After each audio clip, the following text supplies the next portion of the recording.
Uttar Pradesh state counselling का 2025 का brochure release हो चुका है। कुछ दिन पहले गवर्नमेंट ऑर्डर भी रिलीज हुआ था जिसमें काउंसिलिंग की प्रक्रिया के बारे में विस्तार से बताया गया था। उस पर मैंने वीडियो बना दी थी। उसमें और ब्रोशर में माइनर डिफरेंसेस हैं, कोई भी ऐसा मेजर चेंज नहीं दिखाई दे रहा है। हाँ, सीट मैट्रिक्स मेंशन है और इस सीट मैट्रिक्स को लेकर एक कंफ्यूजन क्रिएट हो गई है कि क्या वाकई उत्तर प्रदेश में सरकारी और प्राइवेट कॉलेज की एमबीबीएस की सीटें बढ़ चुकी हैं। अगर ये सीटें बढ़ी हैं तो कौन से कॉलेजेस में बढ़ी हैं और इनका इम्पैक्ट क्या होगा, समझेंगे आसान भाषा में आज के इस वीडियो में। नमस्कार, मैं Om Prabhakar Bharti, medical admission counsellor, आप सबका स्वागत करता हूं। इंपॉर्टेंट फैक्ट्स क्या हैं, पॉइंट बाय पॉइंट जल्दी से देख लेते हैं। तो सबसे पहले आप ये देख लीजिए कि यूजी नीट 2025 का जो ब्रोशर है वो उत्तर प्रदेश की वेबसाइट पे जारी हो चुका है। दोनों जो वेबसाइट्स हैं upneet.gov.in, इस पर भी आ चुका है, और dgme.up.gov.in, दोनों पे ये ब्रोशर आपको मिल जाएगा। अब इस ब्रोशर में जो नंबर ऑफ सीट्स वहां पे दर्शाई गई हैं, इनको अगर हम 2024 से कंपेयर करते हैं तो टोटल गवर्नमेंट सीट्स जो 2024 के ब्रोशर में मेंशन थी एमबीबीएस के लिए, उनकी संख्या थी 3849। 2025 में यहाँ पे 5950 आपको मेंशन दिखाई दे रहा है। प्राइवेट कॉलेजेस की भी अगर बात की जाए तो 2024 में 4443 ये टोटल नंबर ऑफ सीट्स थी, और इस बार यहाँ पे ये 66 total number of private MBBS seats हैं। इंक्रीमेंट देखा जाए तो गवर्नमेंट में यहाँ लगभग 594 सीट का इंक्रीमेंट है, वहीं प्राइवेट में ये लगभग 650 सीट का इंक्रीमेंट है। तो देखिए यहाँ पे हमें कंफ्यूज नहीं होना है। ये जो नंबर ऑफ सीट्स हैं ये ऑलरेडी 2024 में बढ़ चुकी हैं। जी हाँ, जो नए जीएमसीज आए थे उनमें ये सीटें ऑलरेडी बढ़ चुकी हैं। दो पार्ट में बढ़ी थी, कुछ कॉलेजेस राउंड 1 में ही शामिल हो गए थे।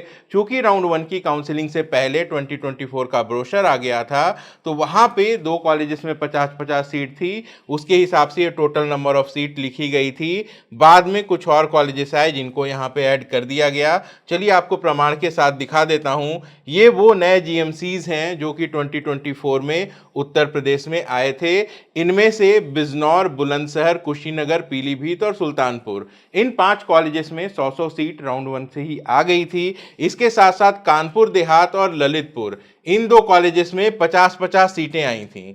लेकिन राउंड 2 के बाद से इन सीटों की भी संख्या बढ़ के 100 हो गई, और उसके बाद लखीमपुर खीरी, कौशाम्बी, चंदौली, गोंडा, औरैया और सोनभद्र, ये 6 कॉलेजेस और यहाँ पे ऐड हो गए थे। तो इसकी वजह से जो टोटल नंबर ऑफ सीट्स हैं वो 4443 हो चुकी हैं। तो बिल्कुल भी आपको कंफ्यूज नहीं होना है। जो नंबर ऑफ गवर्नमेंट सीट्स हैं इनमें फिलहाल कोई चेंज नहीं हुआ है। 2025 के लिए जो सीट मैट्रिक्स है वो अभी अपडेट होगी। नए कॉलेजेस जो भी खुलेंगे वो बाद में नोटिस के माध्यम से अपडेट कर दिए जाएंगे। जब काउंसलिंग के समय में सीट मैट्रिक्स आएगी तब आप चेंजेस वहां पे ट्रेस कर सकते हैं, और यही बात प्राइवेट कॉलेजेस पर भी लागू होती है। कुछ कॉलेजेस ऐसे हैं जिनमें सीट पहले बढ़ी थी, और उत्तर प्रदेश में कई सारे कॉलेजेस में 4th राउंड में नई सीट आ गई थी। एक बार आपको इसका भी मैं प्रमाण दिखा देता हूं। ये 4th राउंड में नवंबर की आई थिंक ये नोटिस है। यहाँ पे आप देखेंगे कांति देवी मेडिकल कॉलेज, जिसे हम केडी मथुरा के नाम से जानते हैं, 50 सीटें यहाँ पे ऐड हो गई थी। कौन से राउंड की बात हो रही है? स्ट्रे राउंड की। बीएस कुशवाहा, ये रामा का तीसरा कॉलेज है, सीधे 150 सीट यहाँ पे राउंड 4 में ऐड हो गई थी। आगे और देख लेते हैं। यहाँ पे आप देखेंगे तीर्थंकर महावीर में 100 सीटें बढ़ गई थी, तो 50 सीटें यहाँ पे नन माइनॉरिटी कोटे में और 50 सीटें माइनॉरिटी कोटे में, 3 सीटें और वैकेंट आई थी। तो ये 4th राउंड में 103 सीट्स के साथ एंटर हो गया था। वरुण अर्जुन, यहाँ पे भी 100 सीटें आप देखेंगे 4th राउंड में बढ़ गई थी। इसके अलावा टीएस मिश्रा में पहले ही सीट बढ़ चुकी थी, एरा में पहले ही सीट बढ़ चुकी थी, लेकिन ये सीटें ऑलरेडी 2024 की काउंसलिंग में प्रोसेस हो चुकी हैं। और इसके बाद जो भी मैंने आपको एक्सपेक्टेड कट ऑफ बताई है वो सब इसी पर आधारित है। तो नए कॉलेजेस जब आएंगे तो चीज़ें बदल जाएंगी। इंफॉर्मेशन जो अब तक मिली है, एक कॉलेज जो कि अमेठी में है ये बन के तैयार है, सरकारी कॉलेज है ये। 100 सीट की परमिशन यहाँ पे 2025-6 सत्र के लिए हमें देखने को मिल सकती है। और कोई कॉलेज अगर आता है तो इसके बारे में मैं आपको अपडेट कर दूंगा। प्राइवेट कॉलेजेस की बात की जाए तो यहाँ पे आप देख सकते हैं गाजियाबाद में, मेरठ में, मथुरा, हाथरस और लखनऊ में यहाँ पे 5 कॉलेजेस हैं जो एक्सपेक्टेड हैं। डीजे कॉलेज गाजियाबाद में आएगा, एसवीएस कॉलेज मेरठ में, सरदार पटेल लखनऊ में, आरएसएस मेडिकल कॉलेज मथुरा में और आरजीएमसी हाथरस में। तो ये कॉलेजेस हैं। परमिशन का स्टेटस क्या है? अभी तक किसी भी कॉलेज की स्टेटस अपडेट नहीं हुई है और जो काउंसलिंग में देरी हो रही है इसकी भी एक वजह आप ये मान सकते हैं कि जब तक सीट मैट्रिक्स नहीं आती है तब तक काउंसलिंग शुरू नहीं होती है। जितने भी पुराने कॉलेजेस हैं इन सब की भी परमिशन हर साल रिन्यू होती है और जो नए कॉलेजेस हैं इनको परमिशन मिलती है। तो एक लंबी प्रक्रिया है और अभी तक इसको लेकर एनएमसी की तरफ से कोई भी ऑफिशियल अपडेट नहीं आया है। मैं जो कॉलेजेस की बात कर रहा हूँ ये हमारे इनपुट्स हैं, न्यूज़पेपर और दूसरे माध्यम से ये हम तक पहुंचे हैं।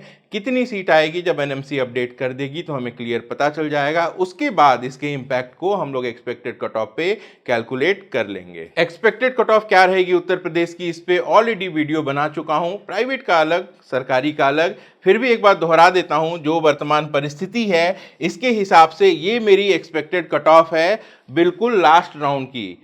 कॉलेज वाइज जो कट ऑफ है, राउंड वाइज जो कट ऑफ है ऑलरेडी अपने टेलीग्राम चैनल पे उपलब्ध करा चुका हूं। जो कट ऑफ है उसमें आपको राउंड 3 की कट ऑफ को आधार मान के प्लानिंग करनी है। ये मैं बिल्कुल लास्ट कट ऑफ बता रहा हूं।